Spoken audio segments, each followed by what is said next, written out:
Bueno, siempre agradecer por la invitación. Siempre para mí es un placer platicar de esto que me apasiona tanto, el arte rupestre.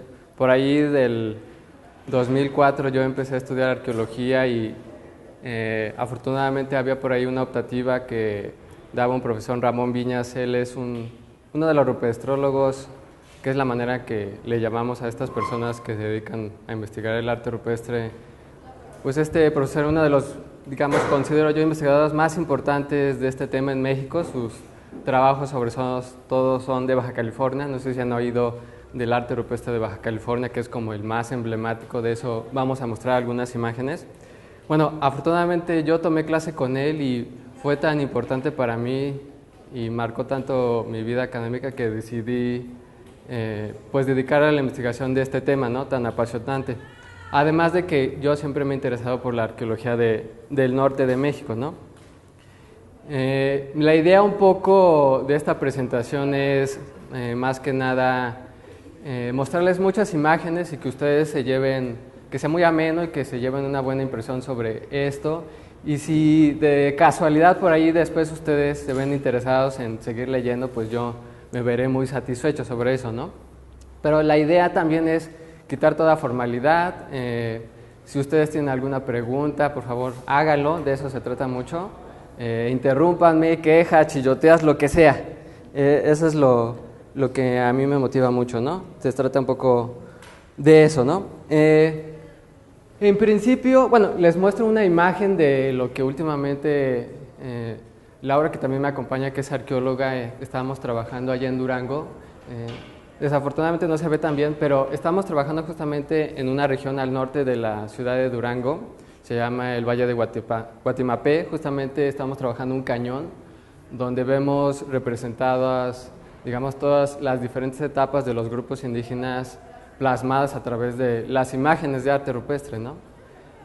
Justamente este sitio fue uno de los que más recientemente descubrimos junto con gente de la propia comunidad que, pues obviamente los mejores conocedores de esas regiones y de su arte rupestre y sus patrimonio arqueológico son las mismas comunidades, los integrantes de estas comunidades, y pues nos llevaron a este sitio que no teníamos registrado. Es un sitio que le vamos a llamar así histórico porque, digamos, es periodo, los indígenas que plasmaron estas imágenes, digamos, las ubicamos cronológicamente cuando justamente llegaron los primeros españoles, y eso lo vemos porque ahí vemos personajes como a caballo, ¿no?, en jinetes, ¿no? Entonces también esta es una idea muy importante que vamos a explorar a partir de ahora, ¿no?, que el arte rupestre, cuando hablamos de arte rupestre siempre pensamos, ay, en estos indígenas nómadas, encuerados, con taparrabo, nada más esta idea. Y no, el arte rupestre es un lenguaje que se extiende hasta la actualidad, ¿no? O sea, mucho de lo que vemos, por ejemplo, en el graffiti, es parte de esta necesidad de nosotros de expresarnos de alguna manera, ¿no? Y buscamos cuál es el mejor soporte para buscar esa perpetuidad de que, digamos, se conserve nuestro mensaje, pues en la piedra, ¿no?, que da ese sentido de permanencia, ¿no? Entonces vemos cómo el arte rupestre se extiende inclusive hasta la actualidad, como veremos. Entonces, bueno, para iniciar, ¿no?, ¿qué es esto del arte rupestre cuando hablamos, cuando vemos estas imágenes, ¿no? Por ejemplo, ¿ustedes alguna vez, alguien de casualidad ha visitado un sitio de arte rupestre? ¿Alguien ha visto o imágenes en internet? ¿Qué es lo que primero les viene a la mente cuando, pues no sé, ven estas palabras, arte rupestre? A ver quién se anima. A mí arte rupestre inmediatamente yo pensaba en prehistoria. Claro. Los cazadores cazando bisontes precisamente, mamuts, cuestiones de este tipo. Claro, sí, y por ejemplo, sobre todo consideren estas dos preguntas, o bueno, dos palabras importantes, ¿no?, que definen. ¿A qué les viene como rupestre? ¿Qué es lo que inmediatamente asocian con rupestre? Sí, pero sobre todo roca, ¿no? También la roca, ¿no? Que es precisamente la característica principal, ¿no? El soporte, ¿no? Eso, digamos, va a ser muy importante. Por eso mismo asociamos mucho estas imágenes, por ejemplo, a las cuevas, a los abrigos rocosos, a los afloramientos rocosos. Todo esto es precisamente lo que le va a dar esencia a este lenguaje, es decir, que utilizan la roca, pero también es una roca que, a diferencia, por ejemplo, lo que vemos, este es un sitio europeo, es el arte, digamos, rupestre más conocido o emblemático, el arte paleolítico, que es el más antiguo. Pero, por ejemplo, ahí mismo en Europa tenemos otro tipo de expresiones que también son las mismas imágenes que vemos en las paredes, pero son objetos que ellos hablan como arte mueble, es decir, que se pueden mover, a diferencia del arte de las cuevas, ¿no? Que es muy lógico, para trasladarlo es mucho más complicado. Entonces también es otra característica que es coadyuvante del hecho de que sea una cueva, un abrigo, ¿no? Que no es movible. Y eso también le va a dar características muy interesantes, ¿no? Con el arte mueble que vemos europeo. Y obviamente, pues la segunda palabra, que es muy importante, es la única diapositiva que les voy a poner con palabras para que no empiecen a sentir que es la clase así formal. Pero cuando definimos arte siempre es como muy complicado, ¿no? A veces hay muchas definiciones de lo que es arte. Yo les pongo una definición de un antropólogo que es muy emblemático, ¿no? Pero no nos compliquemos. Cuando hablamos de arte hablamos generalmente de un medio con el que podemos expresarnos, ¿no? Y eso es, digamos, muy importante y básico para considerar que el arte rupestre es este lenguaje, medio de expresión que utiliza como soporte la roca. Entonces, considerando esto, podemos entonces empezar digamos, a definir o empezar a introducirnos a esto que es el arte rupestre, ¿no? En principio, lo más conocido generalmente cuando hablamos de arte rupestre es irnos hacia Europa, ¿no? A Europa, a estas cuevas que verdaderamente que son cuevas, ¿no? De varios kilómetros de profundidad en Europa. De hecho, yo les presento precisamente en la década de los 90 hubo un gran descubrimiento que fue esta cueva, la cueva de Chauvet, que marcó, digamos, la investigación del arte rupestre y de la arqueología y la antropología en general acerca de los primeros Homo sapiens. Y los Homo sapiens somos pues nuestra especie, ¿no? A diferencia, por ejemplo, del Neandertal. Fue muy importante este descubrimiento porque fue verdaderamente una cápsula del tiempo, es decir, era una cueva cuya entrada se colapsó.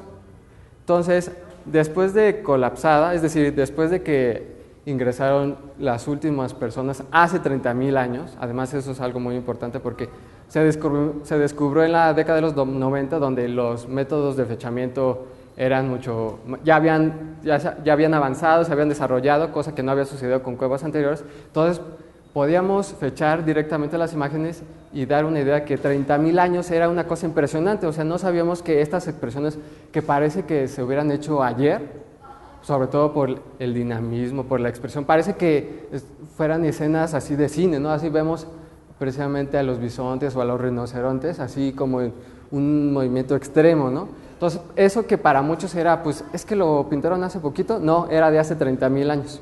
Imagínense las generaciones atrás, ¿no? Que predecedieron. Bueno, también fue lo increíble de este descubrimiento, ¿no?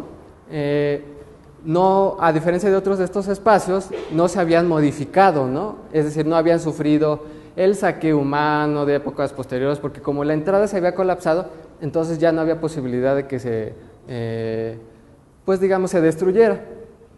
De manera que cuando ingresaron, por casualidad, unos espeleólogos ahí luchando entre los pequeños respiraderos que tiene esa cueva pudieron ingresar, pues se dieron cuenta que un espacio donde digamos, podían hacer todo y podían aprovechar información que en principio en otros espacios no se había hecho, ¿no? Y además el estado de conservación de las imágenes era magnífico, ¿no? Cosa que no sucedía. O sea, por ejemplo, cuevas como la de Lascaux que les presentaba anteriormente también de Francia, actualmente pues sufren de un deterioro que nos es imposible detener. O sea, digamos, estos espacios habían digamos que no habían sufrido de tanto dióxido de carbono que, digamos, se introdujo a partir de que la cueva fue visitada, o sea, se abrió al público, entonces todo masivamente iba, ¿no? Entonces el dióxido de carbono que nosotros sacamos, pues eso crea hongos, y entonces empezaron a ver que en las paredes de las pinturas se empezaron a crecer hongos, ¿no? Entonces fue pues obviamente esto los destruye, ¿no? Pero además no saben cómo detenerlos, entonces la única solución fue cerrarlas totalmente. ya no hubo solución más que cerrarlas, ¿no? Y mucho de esto sucede en las cuevas prehistóricas como Altamira también, esta en España. Entonces, por ejemplo, considerando todas estas experiencias, por ejemplo, la cueva de Chauvet no está abierta al público, solamente 5 personas, por decir un número, anualmente pueden entrar y además son investigadoras, o sea, no cualquier persona. Y digamos, lo importante es cómo nos rompió estas ideas evolucionistas también de que, no, como el hombre prehistórico era primitivo, vivía al aire libre, pues no podría producir imágenes como estas, o no producía arte, ¿no? Entonces rompió todas las ideas porque vemos cómo desde hace 30,000 años se están produciendo imágenes de este tipo, ¿no? O sea que podría cualquier artista, bueno, no cualquier artista, pero sí nuestros más excelsos representantes del arte podría producir estas imágenes como la de estos leones, ¿no? Entonces, hace 30,000 años, que es el arte más antiguo que tenemos hasta ahora, se está produciendo este arte rupestre. Ahora, por el tiempo que disponemos, también me dio un poco el privilegio de que este viaje, como dice el título de la ponencia, no solamente considerará Durango, que es lo que yo me intereso más, sino que vamos a hacer un breve viaje, pero sobre el arte rupestre del norte de México y sobre los sitios más emblemáticos, más conocidos, que yo les recomiendo que alguna vez visiten, ¿no? Sobre todo, bueno, lo más conocido en México, no sé si han oído hablar de la tradición esta de Baja California, la tradición Gran Mural, mucho de su nombre lo dice, ¿no? Las imágenes, lo que ha llamado mucho la atención es precisamente estas imágenes de tamaño casi natural, por eso es que digamos que es muy atrayente, además de que es un arte que llamamos muy figurativo, a diferencia de lo que vamos a ver posteriormente, o en esta misma época donde es un arte rupestre con muchos elementos geométricos, círculos, cuadrados.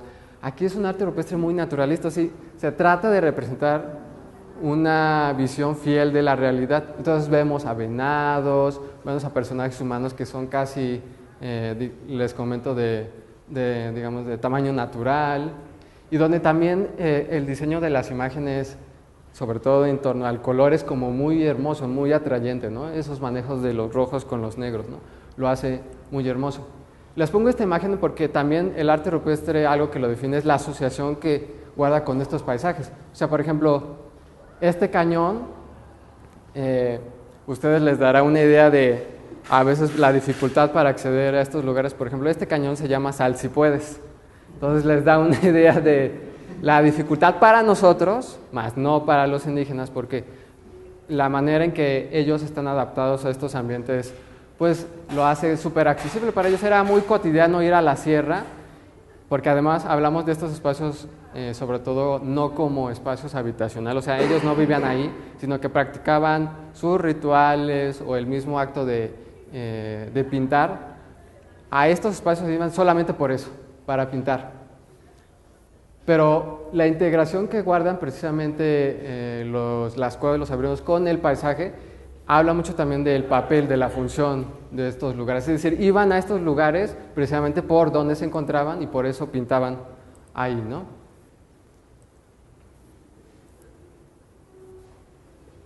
Qué mal se ve. Bueno, también para que ustedes chequen el tamaño de las imágenes, ahí el señor, que generalmente son los guías que te llegan a estos espacios. También la complejidad, ¿no? Porque vemos, bueno, algo interesante, ¿no? De esta tradición, hay una observación muy cuidadosa de los indígenas de las especies y ellos las representan, muchas de ellas vemos inclusive animales acuáticos, ¿no? Pero también cómo hay diferentes etapas, o sea, la importancia del mismo lugar al grado que ellos no quisieron buscar otra cueva cercana, sino que era tan simbólicamente relevante esta cueva que ahí mismo, no importa que se superpusieran las imágenes, seguían pintando. Y ahí se ve un poco esta reiteración de la importancia de estos lugares. Por ejemplo, otro dato interesante es que de los sitios de arte rupestre en México, los únicos que son fechados con métodos absolutos, o sea, directamente tomaron pigmento, es Baja California. Y las fechas que dieron son las que más antiguo tenemos prácticamente para el continente, la parte norte de nuestro continente, Norteamérica, son de 7,000 años.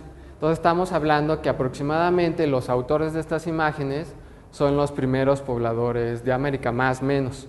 Entonces es algo muy interesante, ¿no? Es decir, las primeras personas que están poblando el continente a través de diferentes rutas, que ya hay toda una discusión ya no tan aceptada, esto que siempre escuchamos del famoso estrecho de Bering, toda esta hipótesis ya está como cayendo cada vez más, hay cada vez más claro que hay muchas rutas de acceso al continente para poblarlo, pero al menos en el continente, en la parte norte del continente, ya ven esta parte donde se conecta Alaska con Rusia, que es el famoso estrecho de Bering.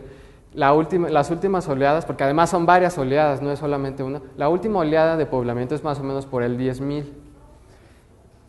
Y entonces suponemos que obviamente iban bajando y entre estos integrantes, pues seguramente muchos de ellos son los que pintan estas imágenes, ¿no? Entonces por eso es muy, muy interesante. Por ejemplo, en Estados Unidos hay unos nuevos fechamientos de grabados, que es lo que vamos a ver otra cosa, porque arte rupestre no es solo pintura, también son grabados, que es lo que vamos a ver. Pero al menos en pintura, ¿cómo? Entonces, ¿en qué años se localizan esas pinturas? Estas, las de Baja California, es una tradición del 7000, de hace 7000 años.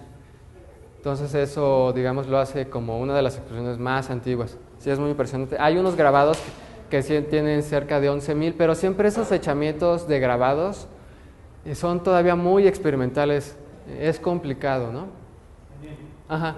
En el Gran Mural, Sí. ¿qué altura tiene? Es que siempre la relación son como 5 metros de altura. Sí, no es bastante, o sea, es una cosa impresionante, ¿no? Si podríamos considerar, digamos, inicialmente, bueno, tenemos un muro, pero la parte como donde empiezan a pitar es como de esta altura y un poquito más alto, como el doble de esto, es la altura de esto.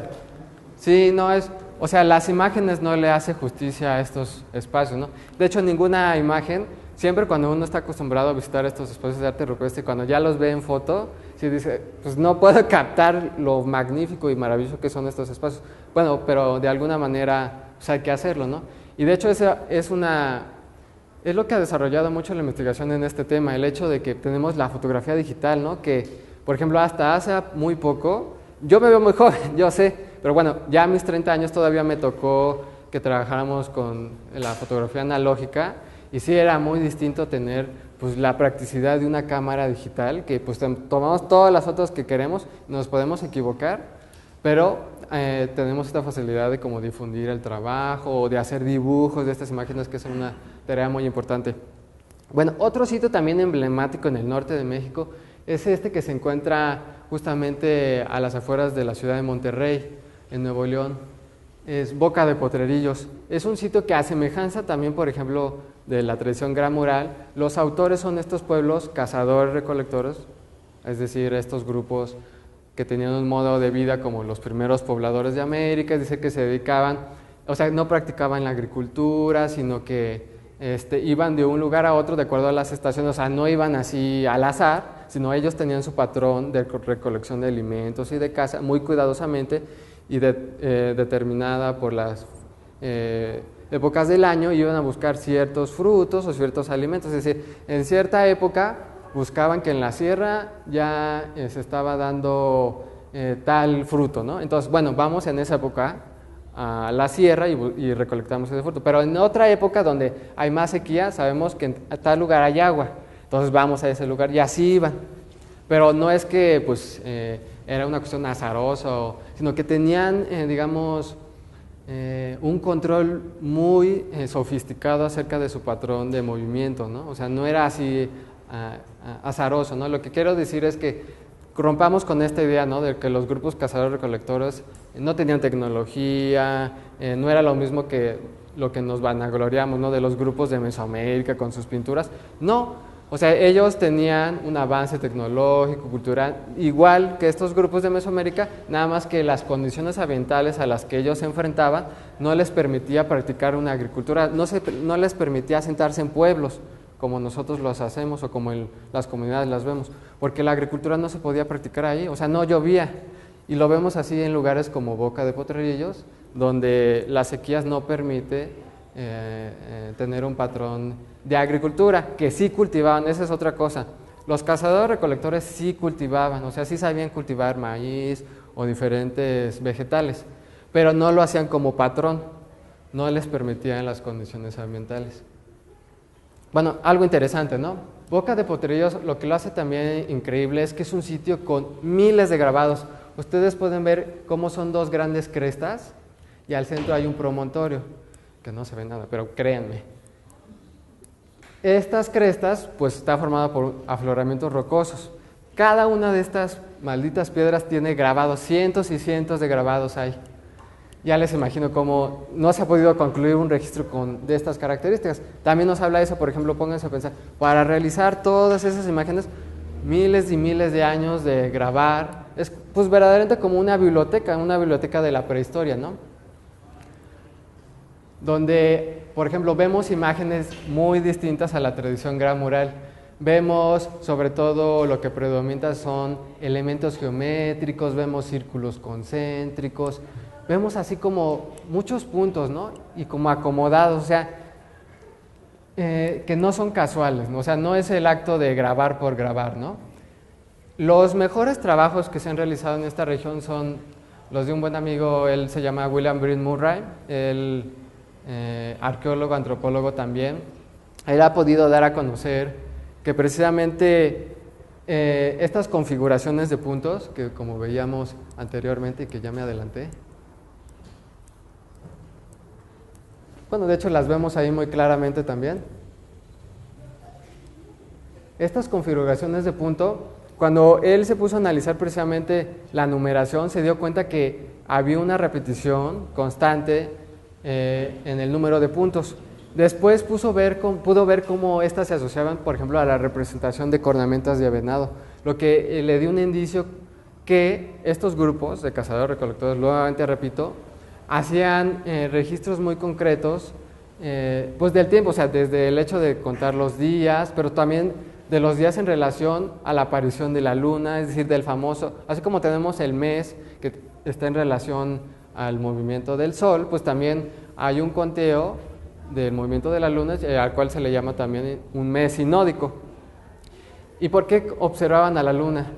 Porque la luna está muy en relación también al periodo de gestación del venado. Y es que al momento de cazar venado, uno no puede cazarlo así porque sí.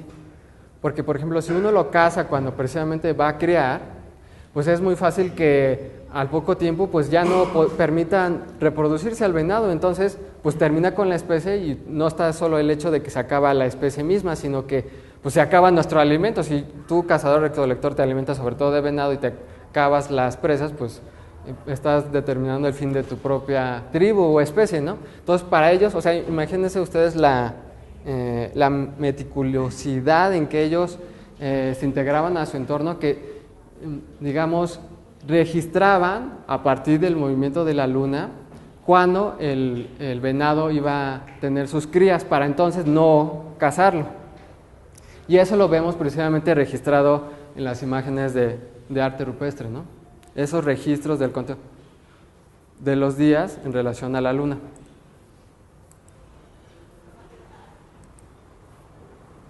Como ven, les digo, la geometría es como lo que predomina en estos sitios como en Boca de Potrerillos. También es un poco la complejidad, ¿no? Hablamos de que es un arte abstracto, ¿no? ¿Y qué nos referimos cuando es un arte abstracto? Es decir, que hay una evolución tal de estos lenguajes que podríamos acercarlo inclusive ya a una especie de elementos, no lingüísticos, digamos, pero sí de signos, ¿no? O sea, de la referencia, por ejemplo, estos elementos se pueden ver de un gran círculo, en medio una gran línea que los atraviesa con una cuña. En principio, bueno, habría que explicar que, pues, cuando habla uno de la manera de cazar, pues las herramientas básicas eran el arco, ¿no? Y la flecha. Pero había otra herramienta muy importante de ellos, que no sé si ustedes la han visto, la han conocido. En el centro de México le llaman el atlatl, o también es el llamado lanzadardos.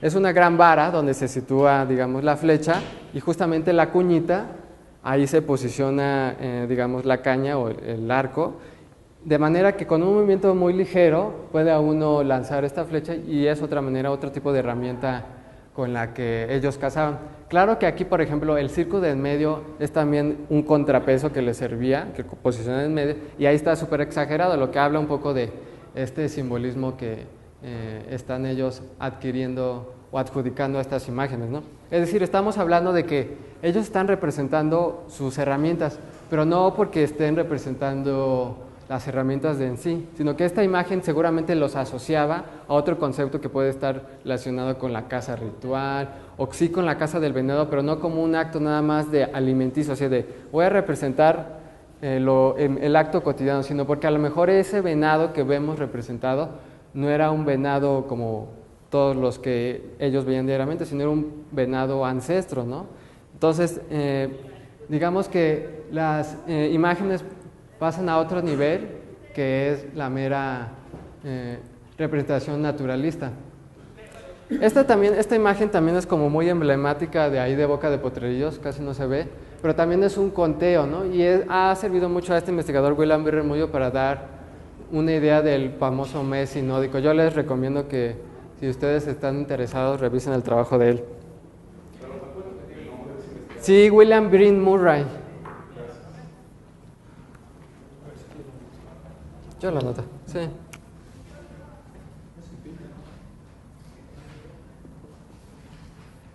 Hay varios trabajos de él por internet. Hay una página que yo les recomiendo que visiten, donde hay muchos trabajos de arte rupestre mexicano, pero también mundial, que se llama, que casi ya no pinta, pero Rupestre Web. Bien fácil de recordar. Y ahí ustedes pueden revisar los trabajos de él, hay unos ahí de él que son muy interesantes. Precisamente él se dedica a esta parte de la arqueología que se le llama la arqueoastronomía, o sea, cómo los pueblos del pasado observaban al cielo, registraban los astros.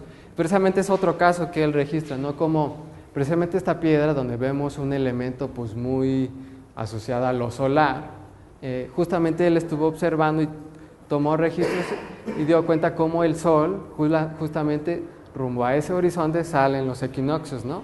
Entonces, otra prueba como de estos, no solamente los grupos mesoamericanos agricultores hacían registro de los astros, sino también lo vemos en los grupos cazadores-recolectores.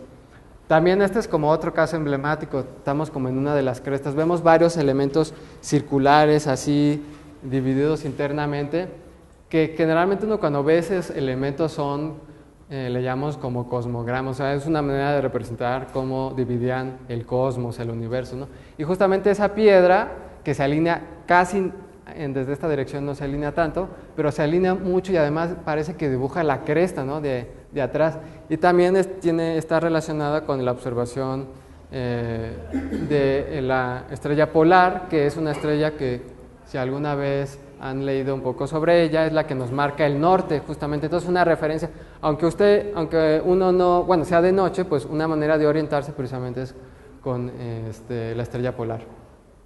Otro sitio. ¿Con qué herramientas hacen los petrograbados? Bueno, ese siempre es una cuestión dificultosa. A veces, generalmente estos contextos asociados a los grabados o a las pinturas casi no hay herramientas, están muy erosionados, o sea, tenemos poca evidencia. Lo podemos inferir mucho por la observación de lo que llamamos las cicatrices, ¿no? Es decir, cuando uno golpea la piedra, deja cicatrices determinadas. Entonces podemos suponer que, por ejemplo, en el caso del grabado, hay como dos grandes divisiones de la elaboración. La percusión directa, que es el golpeo de piedra contra piedra, y la percusión indirecta, que es que hay un elemento intermedio. Como el caso típico es el famoso proceso del cincel, ¿no? O sea, tenemos el cincel metálico y entonces golpeamos. O sea, no es directo el golpe, sino que el instrumento intermediario es el cincel y esa es la percusión indirecta. ¿Y si había las piedras suficientemente duras para que no se...? Sí las había, fíjate, sí.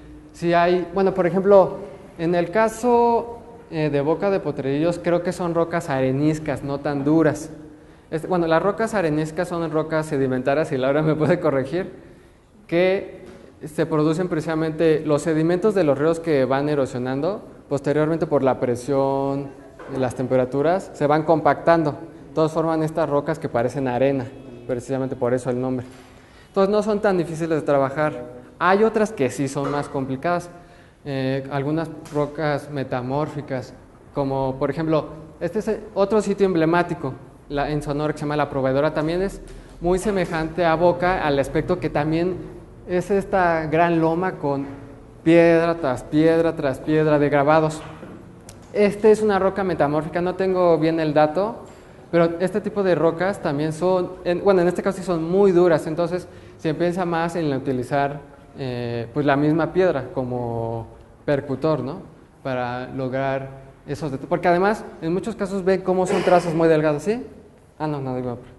Son trazos muy delgados, entonces hay que tener la maestría de estos artesanos es increíble, ¿no? Y además las herramientas habla que no era cualquier piedra que escogían, ¿no? Sino que ellos tenían la selección de sus herramientas que casi nunca se conservan, pero podemos inferirlas a través de las propias características del arte rupestre. ¿No utilizaban todavía el fierro? El metal casi, digamos en el México prehispánico casi no se utilizó. Ya en Occidente, ya saben, estas regiones de Michoacán sí hay evidencias de metal, pero casi no se utilizó inclusive como herramienta. Yo diría que más bien fue más por una cuestión simbólica. Les decía de este sitio de La Proveedora en Sonora, ¿no? También es otro sitio emblemático. Por ejemplo, Boca de Potrerillos sí es un sitio abierto al público. Sí podrían visitarlo. Claro que las situaciones que ustedes ya saben peribran en nuestro país, sobre todo en regiones del norte de México, por la famosa erupciones sociales, que les vamos a llamar así aquí, hicieron complicado nuestro trabajo en regiones del norte de México, y Boca de Potrerillos, hasta donde tengo entendido ya es más tranquilo visitarlo, pero ya conocen ustedes la historia que ha sufrido Monterrey y otras ciudades, ¿no? Entonces, creo que está más tranquilo como para que se pueda visitar, ¿no? Por ejemplo, en Sonora, este sitio no es un sitio abierto al público, o sea, no está controlado por el INAH, aunque es un sitio increíble, ¿no? Así, les digo, de las concentraciones más importantes es ahí en La Proveedora, en Sonora. Por ejemplo, es un rancho particular y afortunadamente las personas que son dueños de este rancho, pues sí, a diferencia de otros casos, no se da eso, digamos, si tuvieron más conciencia de la protección del espacio. Entonces, sí les interesó que, por ejemplo, lo tienen muy controlado, no a cualquier persona la dejan entrar, lo cual me parece adecuado, porque al final de cuentas, como ustedes, no sé si irán dando cuenta si les interesa un poco el tema, la cuestión del patrimonio, no solo indígena, arqueológico en general. Los institutos, pues en muchos casos tienen sus limitaciones, o sea, el INAH no puede protegerlo todo, ¿no? Entonces, los únicos y verdaderos protectores de nuestro patrimonio, si es que lo queremos conservar, pues somos nosotros mismos, ¿no? Y las propias comunidades. Entonces, nuestra labor es precisamente difundir la importancia de estos espacios, ¿no? Por eso también esta plática, ¿no? Es decir, la importancia de que, por ejemplo, si ustedes alguna vez se topan con algún tipo de evidencia de esto, pues ya saben, ¿no? Que este tipo de expresiones pues no es cualquier cosa, o sea, habla un poco del pasado indígena, la importancia que se conserve, de cosas tan esenciales como, por ejemplo, pues no rayarlo, o que decirle a las comunidades, no, pues esto hay que conservarlo, es importante, ¿no? Una pregunta. Es decir, que no cualquier arte rupestre pasa a ser propiedad o custodia del INAH. Digamos, en la ley, en teoría sí, pero en la realidad no. Sí. Como en ese rancho, ¿la INAH respeta el rancho? Sí, lo respeta porque, digamos, no tiene los recursos, ni a veces tampoco el interés. Porque también, hay que hablar de eso. El arte rupestre es un tema que dentro de la arqueología está discriminado, o sea, no les interesa mucho. Y en términos también, digamos, de la cuestión turística y demás, no es para el INAH y en general no ha sido tan explotado. No es que si hay un correcto uso y además con, digamos, guías y con, digamos, actividades que no vayan a ocasionar un deterioro, se puede realizar, ¿no? Pero no ha sido el interés, sobre todo porque ya sabemos, en México lo que más atrae son los grandes sitios arqueológicos monumentales con las pirámides, los mayas, ¿no? Que son el Teotihuacán, ¿no? Y forma de expresión que es también muy hermosa, a ellos no les ha considerado como tan atrayente o que digamos, puedan explotar tan directamente. Además de que está asociado con esta idea prejuiciosa, ¿no? De que, claro, nos vanagloriamos de nuestro pasado indígena, pero cuando es grandioso, o sea, esta idea de grandioso que son las pirámides, pero cuando hablamos de un arte de estos cazadores-recolectores que, bueno, estamos rompiendo estas ideas, ¿no? Que no son cualquier persona, pero que si tenemos en el inconsciente colectivo que son estos encuerados, que nada más andan de un lugar para otro, pues entonces no nos vamos a vanagloriar de esta idea, aunque sea incorrecta, ¿no? Entonces por eso no les ha interesado difundir esto. ¿Quiere decir que si se revalúa, lo van a expropiar? Claro, y de hecho no falta mucho. Vamos a ver un sitio donde eso sucedió, precisamente el siguiente, que está en Sinaloa. En tus imágenes anteriores representan mucho como un círculo, como un centro, no sé. Ah, sí. En Zacapu, Michoacán, sí. hay un buen de rocas, yo he visto realmente sí. nos protegen hasta ahí, nos sentamos a tomar cerveza y en muchas rocas está sí. representado este círculo de claro, sí. ¿Qué significa? ¿Qué representa? Fíjate que para empezar es un elemento muy frecuente, muy usualmente constante en el arte rupestre. Tan constante que habría que analizarlo siempre en el contexto específico de cada región, ¿no? O sea, por ejemplo, el contexto que tú me estás diciendo ya hay más bien de grupos mesoamericanos que tienen una ideología muy distinta a lo que son las imágenes que que hemos mostrado. ¿Son muy parecidos? Sí, son muy parecidas. Digamos que podríamos asumirlo que, digamos que dentro de, si nos vamos así como muy a la psicología, dentro de nuestro pensamiento, dentro de las imágenes que son constantes, que traemos en sí, en nosotros, propio de la manera en que nuestro cerebro está organizado, hay ciertos elementos básicos, que son muchos de los geométricos, y uno de ellos es el círculo concéntrico, precisamente. Por ejemplo, no voy a hablar un poco de eso, pero de la interpretación, hay una interpretación que se puso muy de moda, que es la famosa interpretación chamánica, que se habla de estas imágenes que fueron elaboradas a partir del trance, o sea, de que los autores, los chamanes, ingerieron drogas, y entonces cuando tú, ahora sí que le ha tocado, o bueno, no necesariamente, si uno ingiere drogas, o por ejemplo, que si está en un estados psicóticos, o por ejemplo, si uno baila todo el día, o está constantemente en movimiento, o si uno escucha un ruido constante, entra en estas etapas o momentos de estados de conciencia alterada. Y empieza a ver uno cosas que cotidianamente no ve. Inicialmente una de estas fases ve uno elementos geométricos. Y de hecho se llaman, por ejemplo, a esta primera fase a estar en la luna. Por ejemplo, no sé si han visto que por accidente ve uno un foco, ¿no? Y como que se encandila y empieza a ver como manchas moradas. Estos son los famosos fosfenos. Y estos fosfenos son elementos geométricos que precisamente abre esta interpretación. Fueron de guía para poner, después servir de inspiración para grabarlos. Ahora, estos son inspiraciones, pero cada pueblo les da un significado distinto. Y te voy a poner un ejemplo para que digas, ay, pero no me dijiste nada, ¿qué significa? Por ejemplo, los huicholes, que son los grupos indígenas que habitan, ya ves, estas regiones de Nayarit, hablan que los círculos concéntricos o los espirales son los puntos de interconexión con los otros estratos del cosmos. Entonces, cuando ellos ven grabados así o cuando ellos graban, hablan que son precisamente estos espacios donde, por ejemplo, surgieron los primeros ancestros, porque, digamos, sus relatos hablan precisamente que ellos son producto de la primera humanidad que surgió del inframundo, este espacio donde germina la vida. Entonces, la manera de encontrar esos espacios o de marcarlos es precisamente con los círculos concéntricos. Es que fíjate que sí me entregó y de hecho sí pregunté y me llegaron a decir que te acercaste un poco, me decían, como eso de los chamanes, me decían que trataban de representar el efecto túnel, que es ese, que es donde salen como figuras geométricas y donde lo veían. Sí, claro. De hecho, la metodología, bueno, lo que tú me estás diciendo es prácticamente una metodología que utilizamos los antropólogos a la hora de conocer el significado, que es lo que vamos a ver ahorita. Eso nosotros le llamamos la analogía etnográfica. Es decir, que si queremos conocer el significado de estas imágenes, nos acercamos a los pueblos actuales que en muchos casos conservan el conocimiento todavía del significado de estas imágenes. Entonces, una metodología precisamente es acercarte a ellos y preguntarles, oye, pero ¿qué significa para ti, no? Y entonces, tú estás utilizando una metodología de antropólogo, así es que si estás interesado está muy bien. Sí. Digamos que implica, bueno, no todos los pueblos tienen, digamos, conservan estas tradiciones, pero, por ejemplo, vemos a pueblos como los huicholes, los coras, los mexicaneros, hay muchos pueblos también como los otomís, que todavía conservan sus tradiciones, ¿no?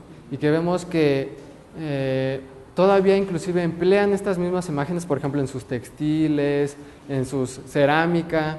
Entonces, nos hace suponer que el significado de estas imágenes es tan importante que se perpetuó, que continuó, que se conservó, de manera que si nosotros podemos explorar, es decir, es una metodología muy sofisticada, o sea, no es nada más así como llegar y decirles, oye, ¿qué significa esto? Porque también, por ejemplo, ellos no te van a decir así porque sí su conocimiento ancestral, ¿no? O sea, también para muchos ellos es un tabú hablar de estas imágenes, ¿no? Entonces no es tan sencillo acercárteles y decirles, oye, ¿qué significa esto? A veces es una ofensa, ¿no? Pero sí ese instinto como esencial de acercarte y de preguntar, pues, ¿qué es esto con los pueblos indígenas? Es parte de la esencia de una metodología antropológica. Y bueno, no solamente es directamente ir con ellos, o sea, hay mucha bibliografía acerca de etnografía de estos pueblos que nos puede servir para conocer su significado, ¿no? Y a este método se le llama analogía etnográfica, precisamente. Analogía etnográfica. Daniel, Ajá. ¿qué edad tiene eso? Estos grabados, a diferencia de los anteriores, son de una cultura que es de pueblos agricultores, o sea, eso ya también es un plus diferente. Estamos hablando de la llamada cultura trincheras, que va más o menos del 800 al 1300. A diferencia, por ejemplo, de lo que vemos en Mesoamérica, los grupos trincheras tienen que ver con un área cultural que se extiende hasta el suroeste de Estados Unidos. Son lo que llaman los grupos Anasazi, Jojocan, que son culturas de pueblos agricultores, pero digamos totalmente distintos a lo que sucede en Mesoamérica.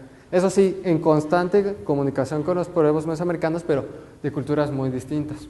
Por ejemplo, comparémoslo con lo que hemos estado viendo. Vemos como por un extremo el arte naturalista de Baja California y por el otro el arte geométrico abstracto de Nuevo León y de Monterrey. Y aquí podemos encontrar como un estado intermedio, ¿no? Es decir, hay un cierto grado de esquematismo, es indudable que las representaciones antropomorfas pues no nos vemos así, pero al final todavía identificamos elementos propios como para reconocer que hay unos animales, hay unos venados por aquí, las cornamentas, obviamente los antropomorfos, esta manera tan peculiar de representar algún tipo de tocado.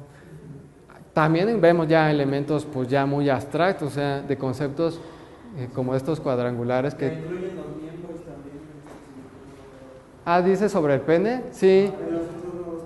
Sí, por ejemplo, también obviamente asociado a las cuestiones de la fertilidad, que era muy importante, sobre todo, imagínense, yo pueblo agricultor, la base de mi alimentación es el maíz.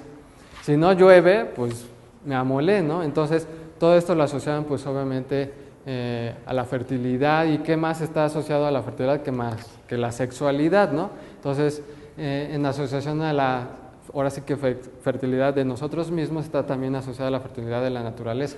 Entonces, por eso... ¿Significa algo la esfera que tienen los cuerpos y los como aretes? Son como, sí, yo creo que es una especie de tocado. En muchos casos, por ejemplo, esa es otra cuestión, ¿no? O sea, desconocemos mucho de lo que significan estas imágenes, ¿no? A veces digamos... eso siempre, eso es lo divertido, ¿no? También la interpretación, que es otra de las etapas de investigación. Sí, por ejemplo, sí les podría decir que, por ejemplo, conocer el significado exacto de cada imagen siempre es complicado. A veces sí puede uno inferir en general, digamos, el propósito de las imágenes, pero siempre es una tarea muy complicada, que es lo divertido, y también por el otro lado ha sido como lo que ha menguado a que los arqueólogos se interesen en este tema, porque dicen, no, como no lo podemos echar, como no podemos conocer el significado, entonces mejor no lo trabajemos.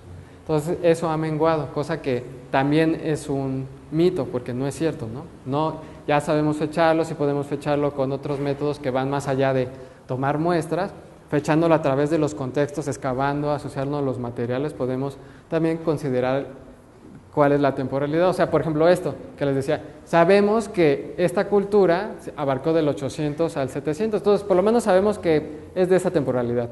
Claro, sería magnífico saber el momento. Al 1300, perdón. Sería magnífico saber. Después de Cristo, eso sí. ¿Y la de...? Esa también es de la proveedora en Sonora. Está como sí, al norte de Hermosillo, como ¿qué será? Como unas 3 horas, más o menos. 12 meses. Sí, cerca de Caborca, ¿verdad? Otra pregunta, Darío. ¿Es probable que estos retrograbados, tanto los de Sonora como los de Monterrey, sí, inicialmente estuvieran pintados y con el tiempo estuvieran... Sí, indudablemente. Sí hay casos donde afortunadamente, bueno, como ven, están al aire libre, ¿no? Y entonces obviamente la lluvia y el viento los erosiona muy fácilmente, ¿no? Pero tenemos casos donde afortunadamente pues tenían así un pequeño techito y entonces sí encontramos pintados, sí. Y efectivamente muchos de ellos también tenían pintura.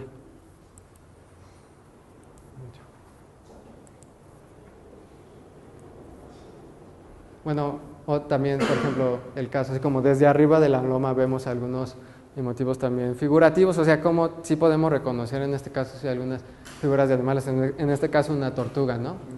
Pero hay un cierto grado de esquematismo y el extremo es pues obviamente estos elementos geométricos muy impresionantes que vemos inclusive también otra forma de fechar, ¿no? Estos mismos elementos los vemos en su cerámica, lo cual nos habla de que hay una continuidad y también como estos elementos son simbólicamente muy relevantes. No sabemos hasta qué grado, por ejemplo, se parecerían un poco a los elementos concéntricos, pero no exactamente iguales. ¿Estos también son de Sonora? Estos también son de Sonora, sí. Y los vemos también, o sea, cambia el soporte, ¿no? Lo vemos en la cerámica. Les pongo estas imágenes, nos salimos del norte un poco, pero quería como, digamos, la plática es como romper estos prejuicios, ¿no?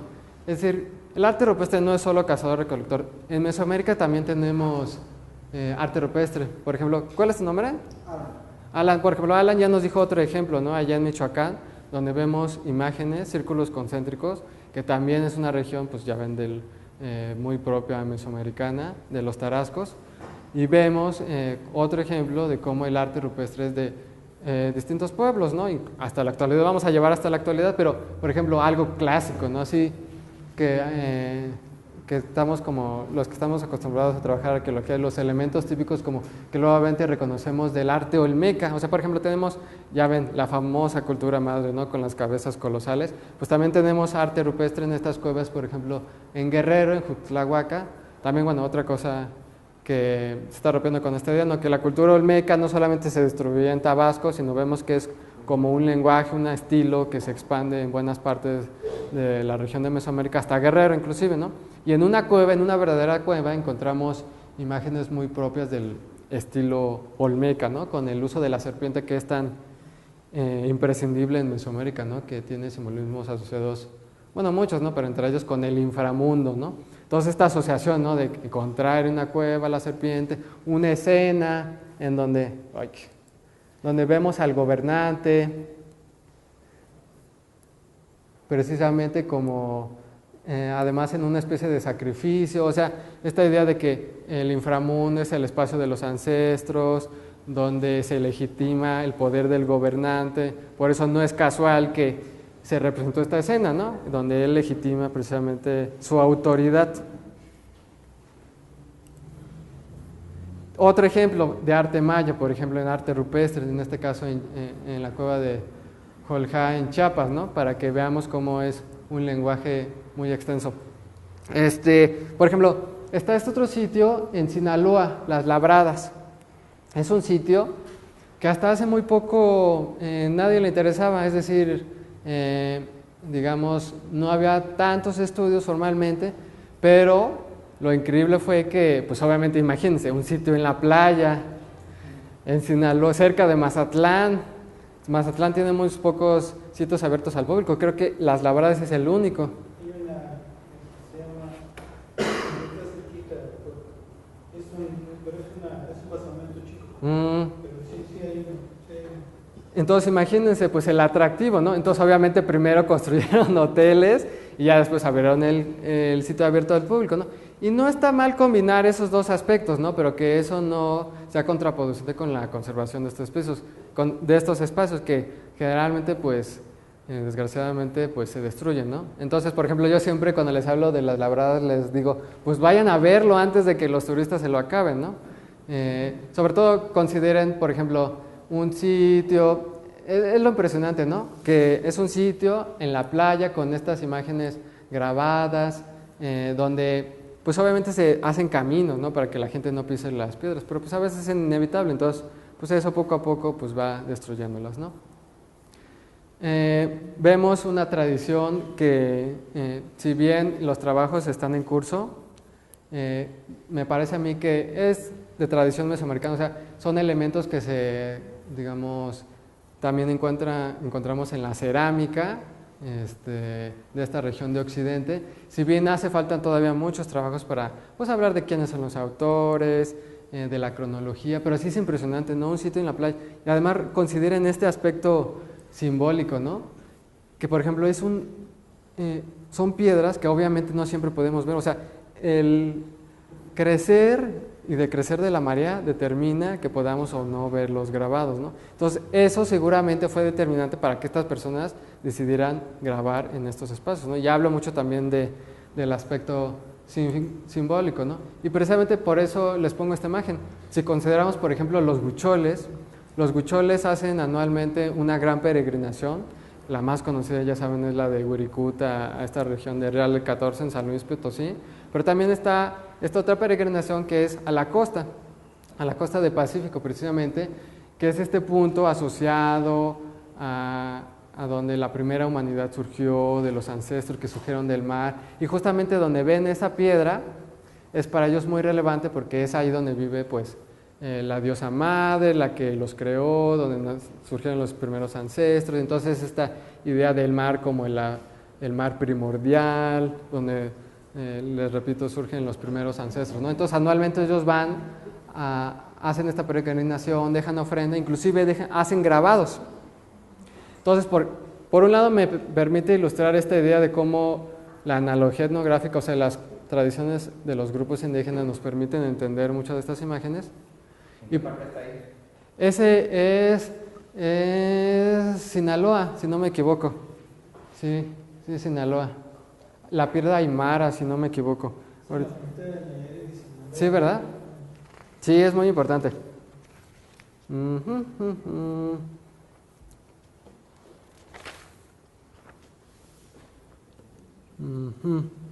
Bueno.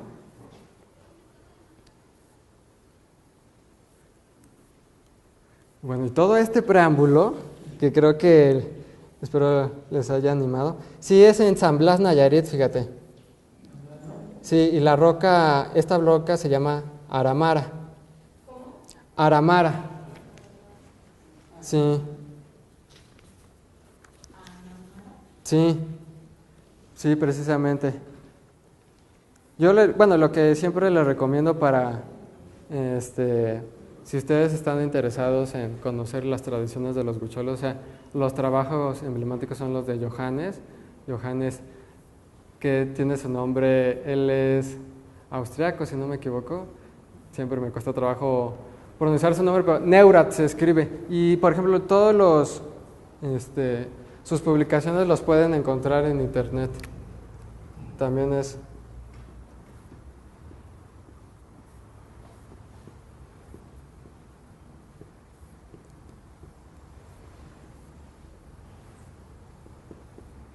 Digamos que son de entre los grupos que más se ha trabajado etnográficamente. Sí hay mucha bibliografía al respecto.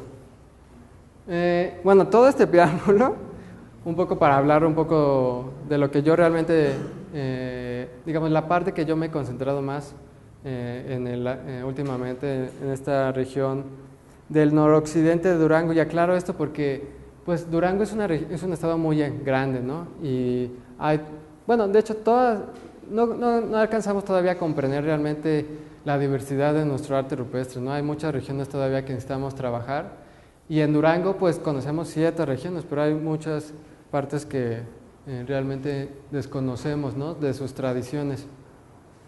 En términos generales, bueno, lo que les quería hablar un poco con el mapa es que precisamente la región que más se ha trabajado y que yo más he trabajado, esta región precisamente, como ustedes más o menos se darán idea, justamente en esta parte se extiende la famosa Sierra Madre Occidental. Aquí está toda esta parte de Sinaloa, por acá Durango, esta parte, y justamente aquí en la sierra, digamos, las lluvias constantes permitieron asentarse a todo tipo de grupos, entre ellos pues, los grupos agricultores, los mesoamericanos, y digamos se internaron a lo largo de la sierra, pero también de los valles orientales. Más allá, en esta zona que como verán es por los colores mucho más desértica, era dominada sobre todo estos grupos, los cazadores-recolectores, como los que vemos de las dos primeras tradiciones, y siempre dominaron esas regiones, no se podía practicar en la agricultura, entonces a los mesoamericanos nunca les interesó llegar hasta allá. En términos generales, en Durango hay como tres principales etapas, ¿no? Está la etapa precisamente de los grupos que le llamamos del arcaico, que son estos grupos que tienen que ver con los primeros pobladores de América, pero ya cercano, digamos, con la llegada de los grupos mesoamericanos. Como les digo, son grupos que aprovechaban, o sea, no se asentaban en pueblos, ellos aprovechando, pues a medida que hay diferentes alturas de la sierra, eso implica también diferentes recursos, entonces aprovechan la diversidad de estos recursos que daba la sierra, ¿no? Poco es lo que realmente sabemos de esta primera etapa, ¿no? Que va... bueno, en principio, pues la poca evidencia que tenemos es, pues ya saben, la industria lítica, la manera en que hacían sus puntas de proyectil, sus herramientas con piedra, y otra de las pocas evidencias es precisamente el arte rupestre. Ya a esta tradición le llamamos la tradición pictórica del arcaico. Por el mismo nombre, pues se darán cuenta que estamos hablando sobre todo de pinturas. Es una tradición muy geométrica, como pueden ver, es esencialmente rítmica, pues si podríamos decir de alguna manera, la manera en que se estructura así, por ejemplo, vemos una gran línea horizontal y a partir de ella van, digamos, componiéndose diferentes elementos, sobre todo lineales, ondulares, de círculos, donde parece que el ritmo es el principal tema, ¿no? ¿Qué temporalidad tienes en año? Eso lo hace un poco complicado. Afortunadamente, o sea, por ejemplo, posteriormente vamos a ver cómo los grupos mesoamericanos que llamamos en esa región la cultura chachihuites llegan precisamente a Durango en el año 600 después de Cristo y justamente sobreponen sus imágenes sobre estas antiguas. Entonces sabemos que por lo menos es anterior al 600, o sea, anterior a que llegaran estos grupos mesoamericanos. Ahora, ¿qué tan antes, qué tan profundo en la historia son?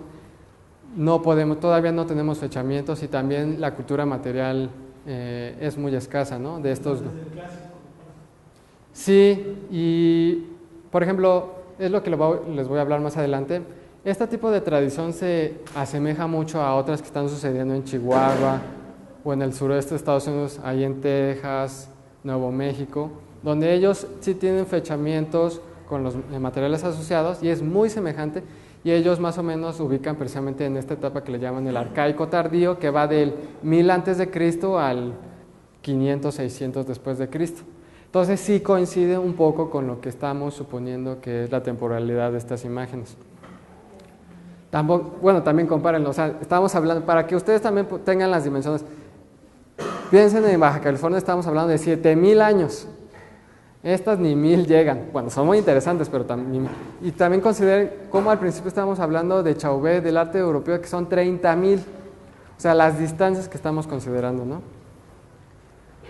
No se ve muy bien, pero también es un ejemplo de cómo vemos la composición típica del arcaico, esta línea horizontal y todos los elementos geométricos que se componen y se van estructurando de manera rítmica. Justamente yo, mi trabajo que estoy haciendo actualmente para el posgrado de Historia del Arte es sobre esta tradición. Un poco era ese el reto, ¿no? Si de por sí el arte rupestre casi no se trabaja, sumémosle que ya saben, los prejuicios. Trabajar el arte rupestre de estas personas que no nos interesan, pues todavía menos lo trabajan. Y además sumado a que es un arte tan abstracto y geométrico que muchos los desinhibe así como de que, ¿pero qué significa esto? Entonces, la manera en que me gusta complicarme, pues decidí trabajar esto como un reto, así como de que pues podemos decir algo sobre esto, ¿no? Sobre la manera en que, de manera tan abstracta, inclusive cuando yo presento estas imágenes en el posgrado ahí, ellos, increíble, con historiadores del arte se les hace tan cercano porque estamos hablando, sobre todo si pensamos del arte contemporáneo, del arte abstracto, que es tan actual. Así dicen, es que estoy viendo, no sé, un cuadro así de, por ejemplo, de Miguel Fergueres, ¿no? Que es así como todavía que él está vivo, busquen por ahí, si tienen tiempo, los cuadros de Fergueres, que, o sea, parece uno que está viendo esto. ¿Y los colores, cómo los preparaban? ¿Por qué se nota amarillo y naranja? Sí, fíjate que, bueno, otra de las características es eso, que a diferencia de otras tradiciones, estamos viendo una tradición donde se mezclan muchos colores y eso no es tan frecuente. O sea, generalmente todo tipo de tradición, vemos en Baja California, sí mezclan rojo y negro, pero también tienen su litio. O sea, casi no tienen una paleta muy amplia. O sea, y no es que no puedan, no es que no... Los elementos que habían antes. No, yo creo que tiene que ver más bien porque su código de color, por cuestiones simbólicas, religiosas, no quisieron usar otros colores. O sea, tenían como tal vez tabús. O sea, por ejemplo, usar azul o eso. Pero sí había maneras de sacar. Sí, sin duda. Sí. Sí, de hecho sí se identificaban con un solo color, ¿no? Sí. Sí, hay una asociación, una tendencia a utilizar ciertos colores. O sea, no es, lo que quiero decir es que no es una limitante tecnológica. O sea, no es que no pudieran obtener otros colores, sino que su código, su manera de concebir el color solamente les llevaba a usar esos. Bueno, a diferencia de la mayoría de las tradiciones, aquí vemos como una paleta mucho más amplia. O sea, vemos muchos tonos de rojo, vemos los negros, vemos amarillos así muy increíbles, preciosos, naranjas inclusive. Azul en este caso, es que si vieron la imagen anterior es una imagen modificada. Ahorita les voy a hablar un poco de eso, de las nuevas tecnologías para trabajar esto. Pero realmente el azul casi no se da. El azul es más un color de los mayas de Mesoamérica. Sí lo vemos en pintura mural. El famoso azul maya que le llaman, sí es muy frecuente en ellos.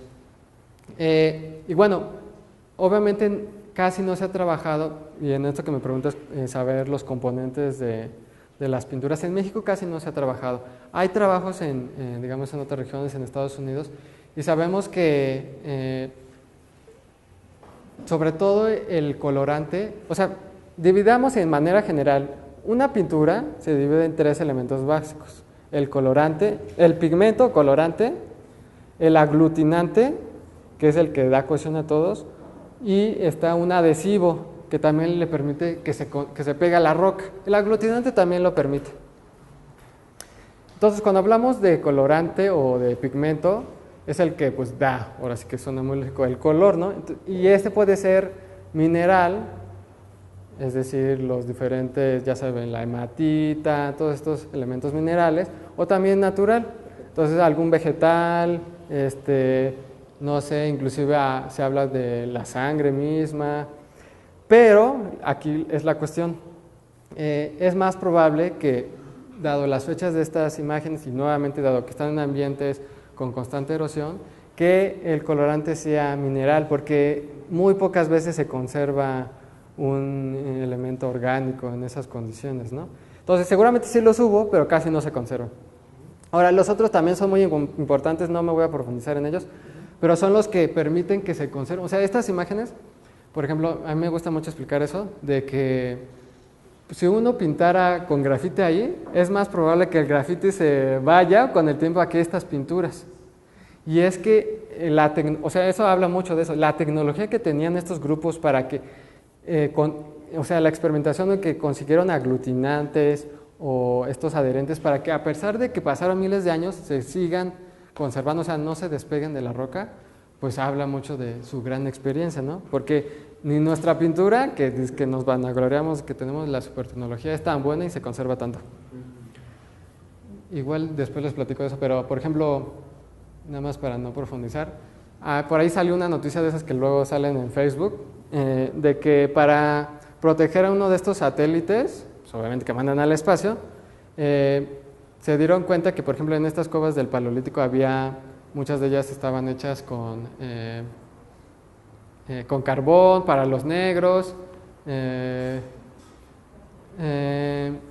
No me acuerdo muy bien también qué otro elemento mineral era el negro.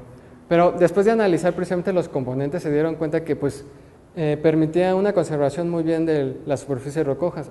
Entonces experimentaron y lo utilizaron para proteger la superficie de los metálicas de los satélites, de manera que pues obviamente sí iban dado las condiciones así extremas que reciben, sirvieron pues muy bien, ¿no?, para protegerlos, ¿no? Entonces hablo mucho de que estas tecnologías del pasado son muy útiles hasta en otros contextos.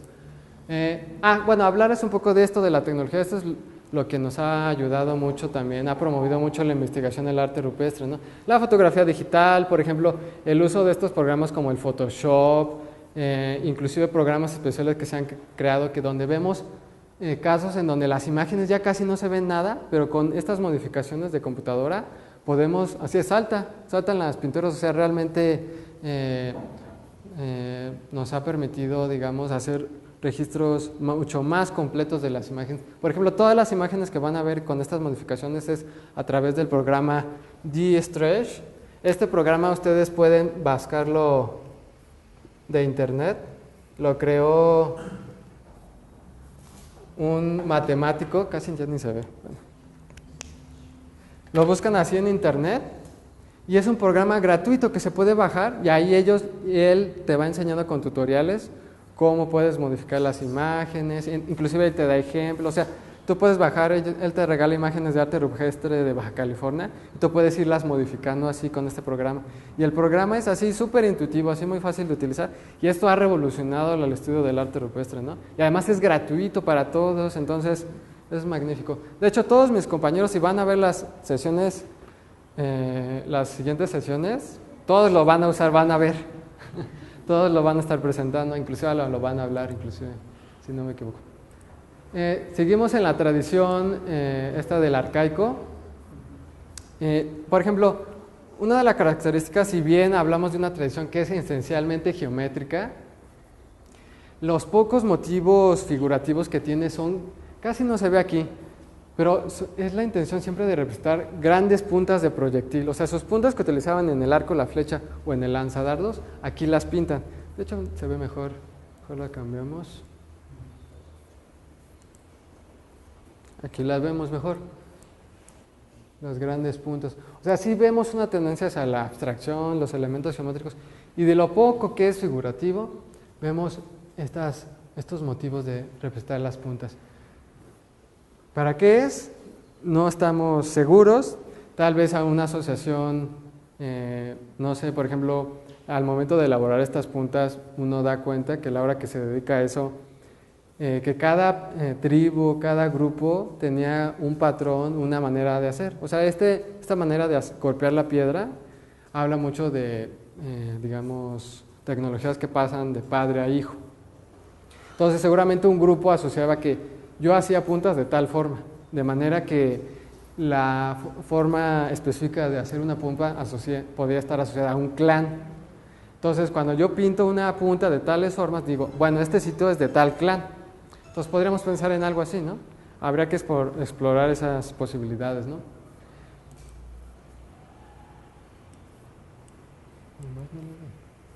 Bueno, por ejemplo, le estoy poniendo un caso. Este sitio está en Chihuahua, se llama la Cueva de las Monas. Cueva de las Monas, en Chihuahua. Les pongo esta imagen porque vemos cómo esta tradición se extiende más allá de la Sierra Madre hasta Chihuahua. Y esto también para romper con estos prejuicios, ¿no? De que estos grupos cazadores-recolectores estaban aislados, eran poquísimos, nada más se relacionaban entre ellos. Pues no. A pesar de las grandes distancias, vemos cómo su lenguaje, que es el arte rupestre, era, si bien con diferencias propias de cada sitio, pues sí había elementos que los hacían coincidentes y hablaba mucho de eso, ¿no? Que es lo importante, que estaba en constante comunicación al grado que llegaba hasta regiones allá de Chihuahua, o estas imágenes que son propias del suroeste de Estados Unidos, de Texas, Nuevo México, lo que habla precisamente de eso, que es muy importante, ¿no? O sea, estos grupos estaban en constante comunicación, o sea, sí podían comunicarse, y no solamente a nivel, ya saben, mucho de los arqueólogos les gusta hablar de eso, ¿no?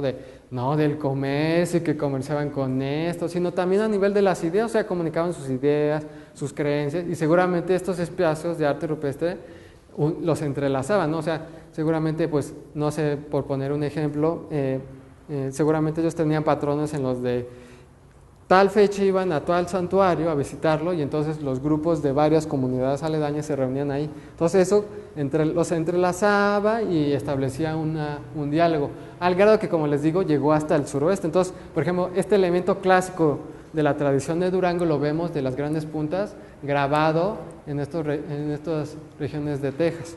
Esa tradición se llama Diablo Dam, ¿no? Por ejemplo, por decirles un nombre. En Chihuahua, pues le llaman Chihuahua Abstract Polícromo, pero es exactamente igual. Ahora, justamente yo les pongo este mapa porque es la región donde, de esta parte noroccidental de Durango, que es a 2 horas de la ciudad, yo trabajo. Tal vez en uno de los elementos, bueno, así ustedes toman como referencia la Sierra Madre, los valles orientales, en esta región que es conocida por la famosa laguna de Santiaguillo, y la zona más desértica, que, como les digo, los agricultores casi no trabajaron. Los agricultores casi no, pues no habitaron. Bueno, una imagen de la laguna de Santiaguillo que también, cuando uno trabaja estas regiones, también piensa, pues, ¿de dónde obtenían esos recursos, no?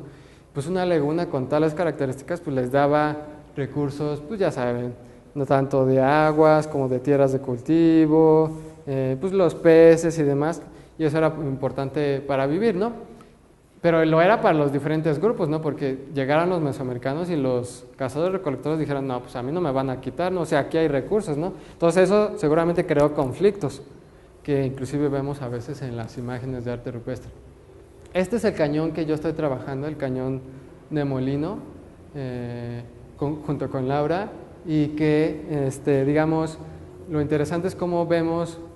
Las imágenes son como un testigo de estas etapas que estamos viendo, ¿no? La del arcaico, precisamente, que hay varios sitios, uno de ellos que yo estoy trabajando, que es y que vemos también esta tradición, qué rápido soy, nuevamente geométrica, de líneas, de la policromía, de la ausencia de motivos figurativos, estas composiciones que vemos ahí, un acercamiento, a las composiciones. También los pocos elementos figurativos que vemos son elementos posiblemente astrales, también la observación del movimiento de los astros. También esta tendencia a hacer como digitaciones, a utilizar los dedos de las manos como instrumentos. O sea que el acto importante no era el producto final, que es la pintura, sino el hecho mismo de hacerlo. O sea, lo importante era hacerlo, no el producto final. Entonces, por eso a veces estos pequeños trazos son muy importantes, así como el hecho mismo de que estos espacios eran sagrados, importantes. Entonces, para dejar un testigo de que yo estuve ahí, pues dejo la mano embadurnada, ¿no? Este tipo de elementos geométricos, por ejemplo, la imagen me permite ver la modificación en principio. Bueno, sí se ve un poco en los amarillos que están utilizando, pero ya con la modificación ya es más claramente, ¿no? Cómo hay diferentes etapas, ¿no? De estos elementos, ¿no? Pero un primero, casi no se ve aquí, pero hay un negro atrás, después este rojo, después el amarillo, y sobre al final están todos estos rojos. Estas digitaciones, o sea, estos puntos, utilizando los dedos, vemos inclusive atrás otra característica también, una etapa rosácea en principio, y sobre esa ya vemos las líneas, las digitaciones, estos posibles conteos, los ritmos. O sea, piensen esto como que lo principal es marcar ritmos, pero el ritmo, ¿a qué me refiere? Sobre todo al registro del tiempo y del tiempo-espacio, o sea, una cosmovisión, una manera de representar el cosmos, ¿no? Por ejemplo, a ver, ¿qué ven ustedes ahí? Dicen nada. Esto es lo divertido de la tecnología que nos da. Bueno, ¿ven pintura o no ven nada? ¿Le ven algo de forma? ¿Un qué? ¿Un animal? ¿Ven? ¿Qué otra cosa? Un animal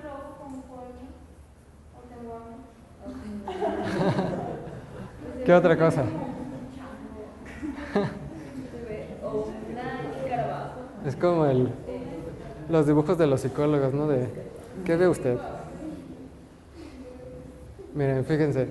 A ver, con la modificación, la primera modificación que se ve.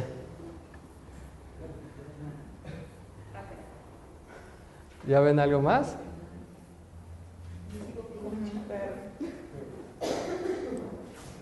A ver, así. Una mano. Una mano, exacto.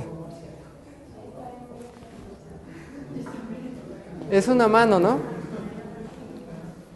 Y es que también cuando vemos el arte rupestre, la típica tradición es esta, ¿no? De uno ve los videos, esta técnica de la aerografía, ¿no? De la mano en negativo, ¿no? Poner la mano y, digamos, ponen el pigmento en su boca y lo escupen, ¿no? Y a partir de eso queda el negativo de la mano. Claro que esta mano es peculiar, ¿no? Porque si cuentan solamente son 4 dedos.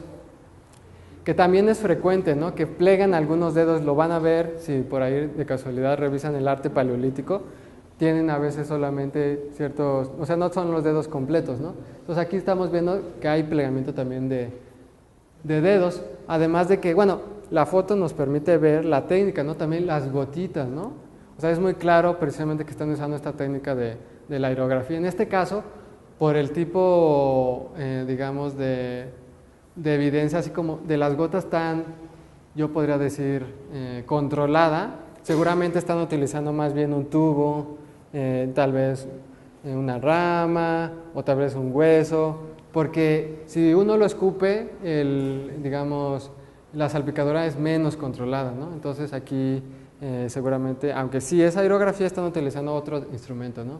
Y bueno, ve también unas líneas, ¿no? Que es interesante. O sea, hay varias etapas de plasmación. Vemos como primero hay unas líneas zigzagueantes, inclusive aquí hay un punto, lo que nos da una pista tal vez por la forma que es una digitación. Y después, al parecer, vino... porque esto es con digitación, o sea, con los dedos o con pincel. Pero después vemos cómo sobre ese se plasmó la mano en negativo con la técnica aerográfica.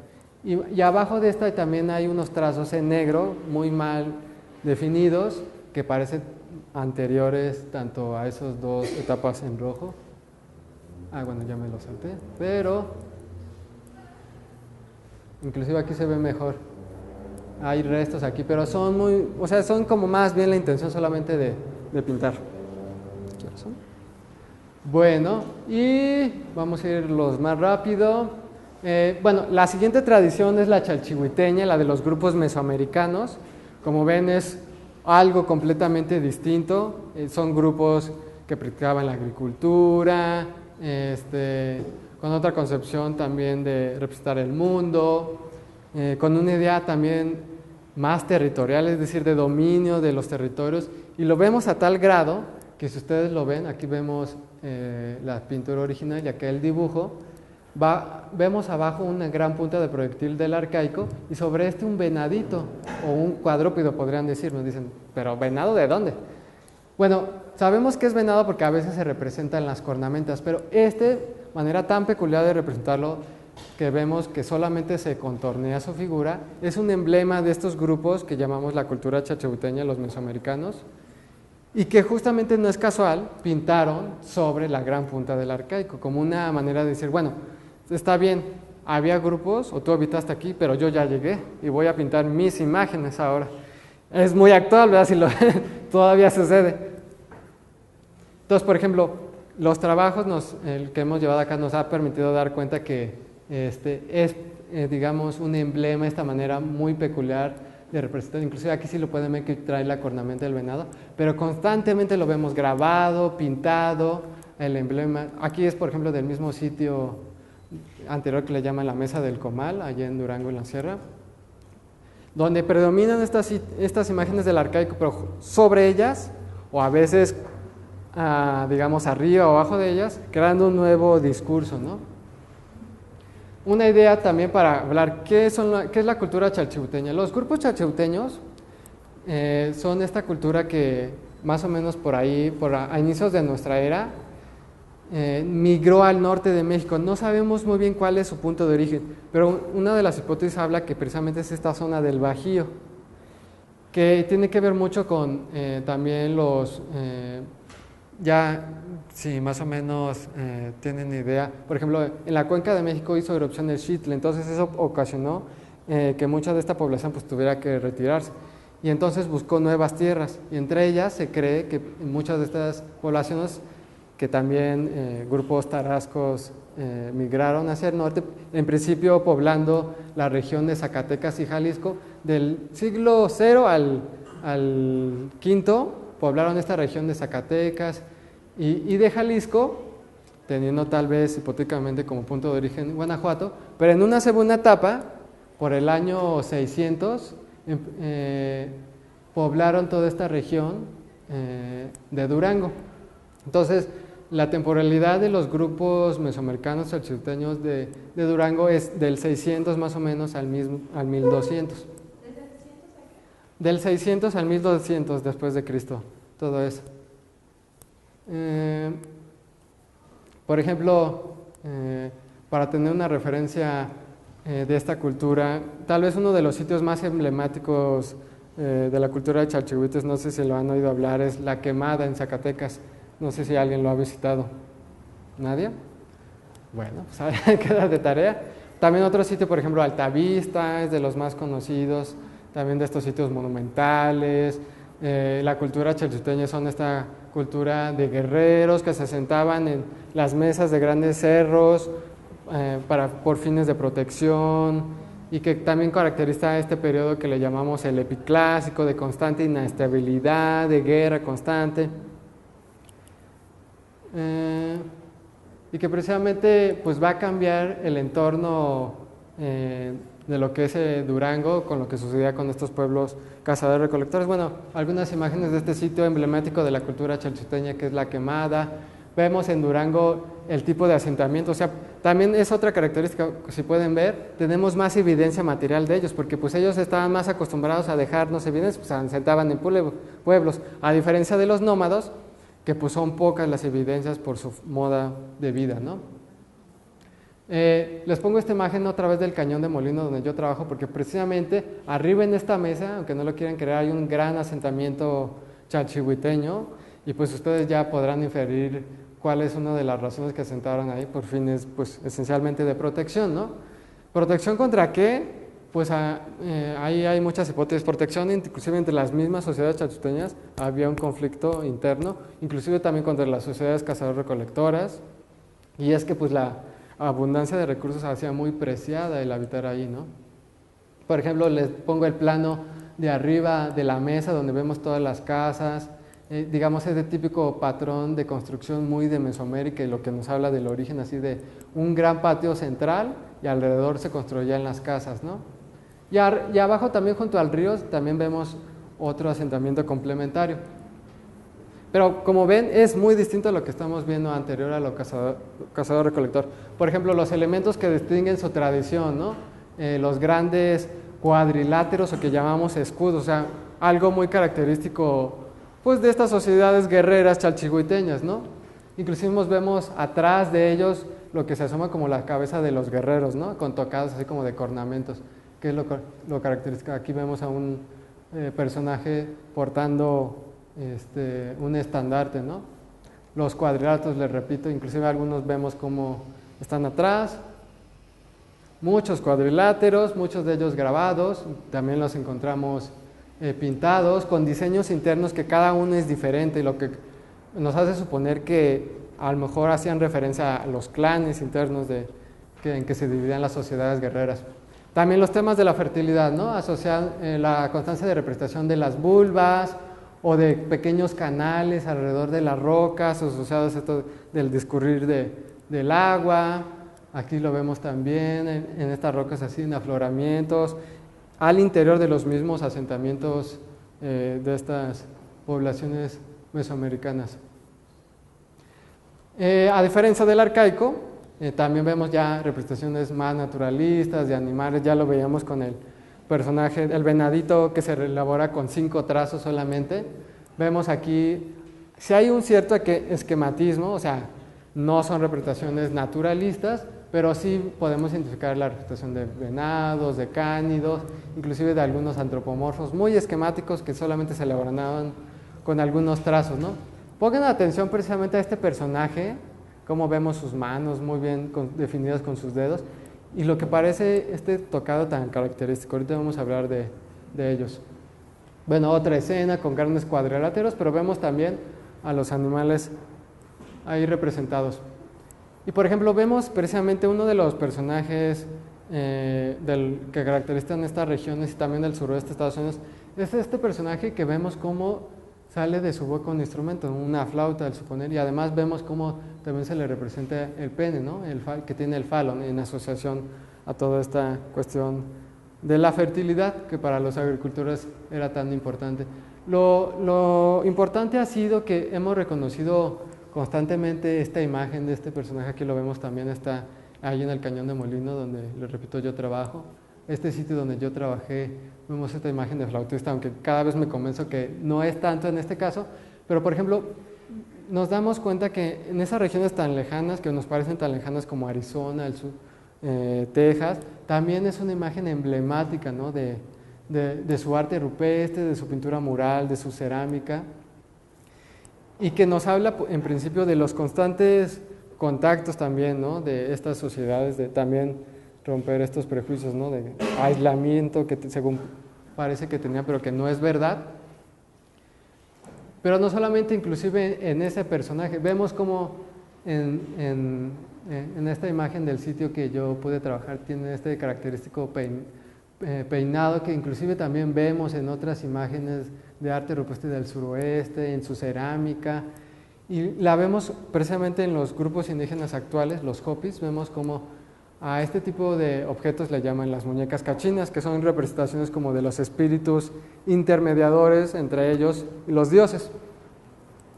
Vemos cómo inclusive las mujeres Hopis actualmente, esta foto de principios del siglo pasado, de 1910, 1920, vemos cómo portaban este peinado y identificaba precisamente a las mujeres vírgenes, a las mujeres que no se habían casado, lo cual nos permite asociarlos pues, a este culto, a la fertilidad, a la madre tierra. Y nuevamente, les repito, nos da una idea acerca de los contactos que hay entre estas regiones de Mesoamérica con el suroeste de Estados Unidos, y nuevamente me permite explicar la importancia, ¿no? de utilizar la analogía etnográfica, es decir, los grupos actuales vemos cómo nos permiten explicar a partir de sus tradiciones muchas de estas imágenes, ¿no? Esta otra imagen de Durango, donde vemos el mismo peinado. Ahora, finalmente, la última etapa tiene que ver con los grupos temehuanes, que son los grupos indígenas que todavía actualmente pueblan Durango y que son los grupos que los españoles conocieron a su arribo.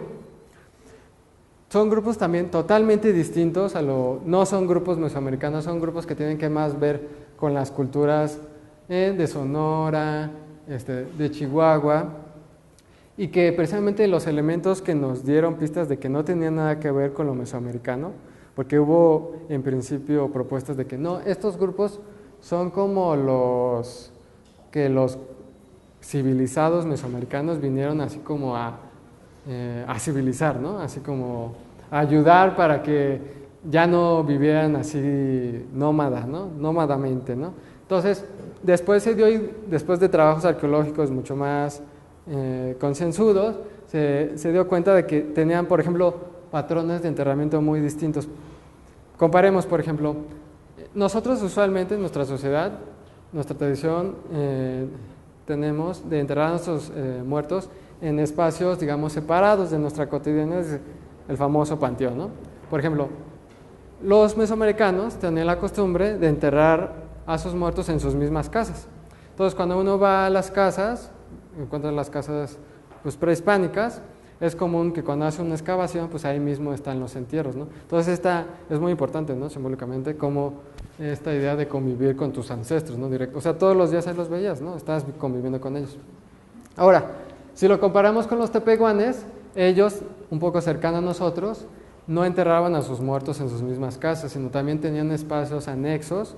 Y Fernando Berejalves, que él es el investigador que ha estado trabajando a los tepehuanes arqueológicos, pudo dar cuenta, encontró precisamente este espacio anexo donde vemos cómo acumulaban varias piedras y abajo está el entierro, ¿no? Entonces también tienen esta idea muy diferente a lo mesoamericano de un espacio anexo donde enterraron a sus muertos, que son pues, una especie como de panteón.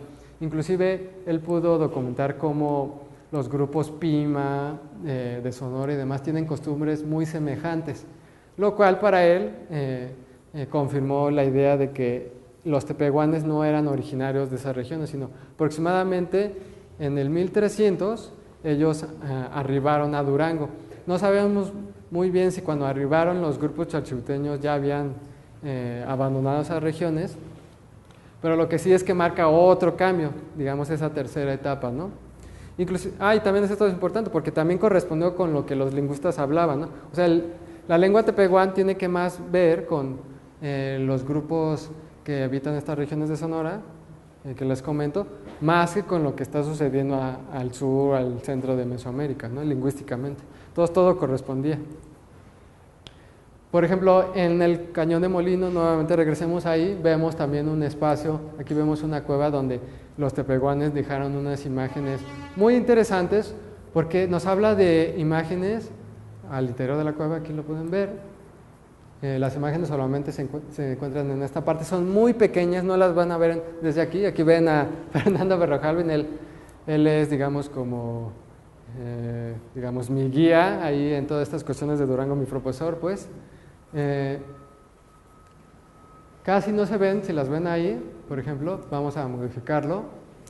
Pero es muy interesante porque es un discurso donde vemos ya personajes a caballo, además muchos de ellos vestidos ya como a la española, ¿no?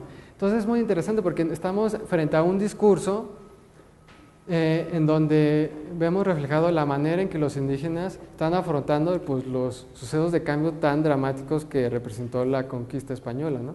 Cosa que es totalmente rarísimo, porque creo que les queda claro que cuando leemos acerca de los pocos documentos que tenemos de la conquista española, de lo que está sucediendo con los indígenas, pues es la versión de los españoles, jamás está la voz de los indígenas ahí, no sabemos ellos qué están pensando respecto a eso, ¿no?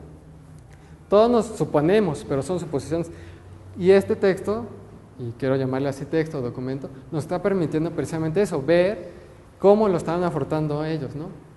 Y sabemos que pues son manos indígenas porque pues obviamente es un espacio, una cueva, un espacio que ellos frecuentaban.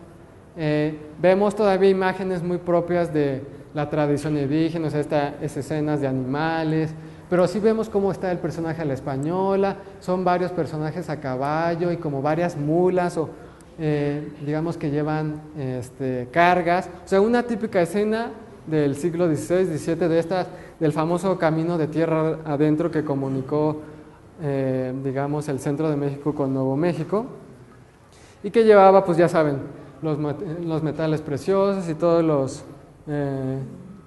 los elementos propios del comercio de esa época, ¿no? Entonces, es muy bello ver eso, ¿no? Cómo ellos vieron esas grandes rutas que comentaron esas regiones, ¿no? Aquí un dibujo, ¿no? Para ver, precisamente, vemos aves y todo propia todavía de ellos, pero sí una escena típica, ¿no? Como vemos una caravana que va aquí con varios jinetes, y parece otra que también como que se reúne, ¿no? Y muchas de estos que pensamos que seguramente son mulas llevan sus cargas, ¿no? Entonces también esta otra idea, el arte rupestre es, digamos, abarca muchas temporalidades, inclusive algo que últimamente se ha explotado es el famoso arte colonial, que se da muy frecuentemente. Bueno, esta imagen la pongo porque es como también ejemplificar, o sea, también la escena típica, pues, del indígena, de la escena de caza, ¿no? O sea, vemos un personaje con arco y flecha y que está flechando un animal, ¿no?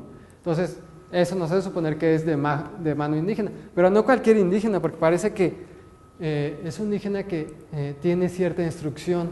Vemos inclusive ya ciertos caracteres latinos, algo que nos hace suponer a una especie de emblema, de estos emblemas de las órdenes religiosas. Entonces se nota que es un indígena de estos primeros evangelizados, ¿no? Que empieza a tener una instrucción, ¿no? O que observó seguramente los primeros catecismos o estos pequeños libritos con los que ellos, los españoles, los instruían, ¿no? Porque obviamente no sabían leer. Entonces la manera en que evangelizaron a los indígenas a través de pequeños libros que eran muchas imágenes acerca de la Biblia. Entonces, generalmente son pequeños libros con pequeñas imágenes, lo cual se asemeja mucho a lo que estamos viendo en esta cueva, por el tamaño, ¿no? Y además que son en negro, y son, o sea, por el tamaño también nos hace pensar en uso de pinceles y demás. Esto le quería mostrar el dibujo, pues precisamente que vemos caracteres latinos, la O, la H, con la cruz, que si ustedes se acercan por ahí a alguna iglesia cercana, pues reconocerán que es el emblema típico de los jesuitas. Y les pongo esta última imagen, que es precisamente uno de los últimos sitios que Laura y yo por ahí nos mostraron y descubrimos, donde también vemos cómo hay muchos de estos espacios, inclusive no todos son en negro, ¿no? Vemos estos colores rojos y nuevamente las mismas escenas de los jinetes, ¿no?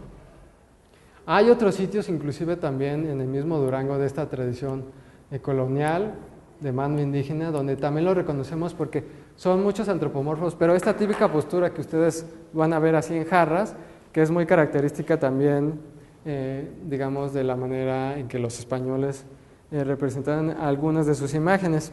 Seguramente a los indígenas las vieron y las quisieron reproducir.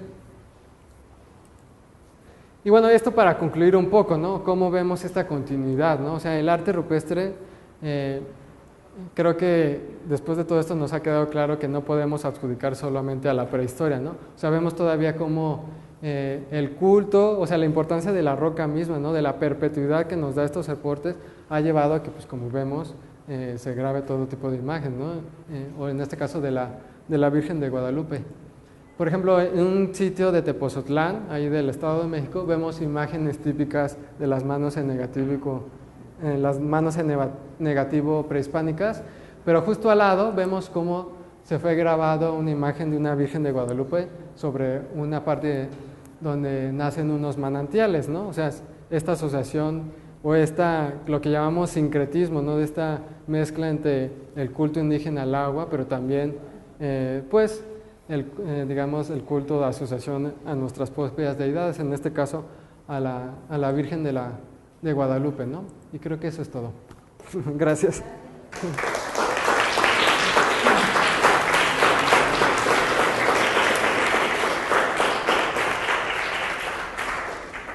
La verdad es impresionante ver toda esta riqueza material, cultural que tenemos en este país y que desgraciadamente se va perdiendo constantemente. Y yo le agradezco a Daniel, en verdad, muchísimo. Ha sido parte de lo que estamos haciendo en el diplomado, es precisamente orientar a la gente a que tenga más, como que se ubique más en el tiempo. Aquí hay varios que están en el diplomado ahorita. Sí. Y más o menos ya ubicarán algunas cosas. La clase que vino Gerardo Fernández y se habló de la quemada, pues la conocieron algunas cosas. Yo creo que es parte importante de ese conocimiento que tenemos perdido todos los mexicanos, ¿no? Que no ubicamos fechas, lugares. Y viendo esto, la verdad, me quedan muy claras muchas otras cosas. Sí. Muchísimas gracias. No, de nada. Por ser entrega de este reconocimiento. Sí. A ver quién va a tomar la foto. La foto para ya. Muchas gracias.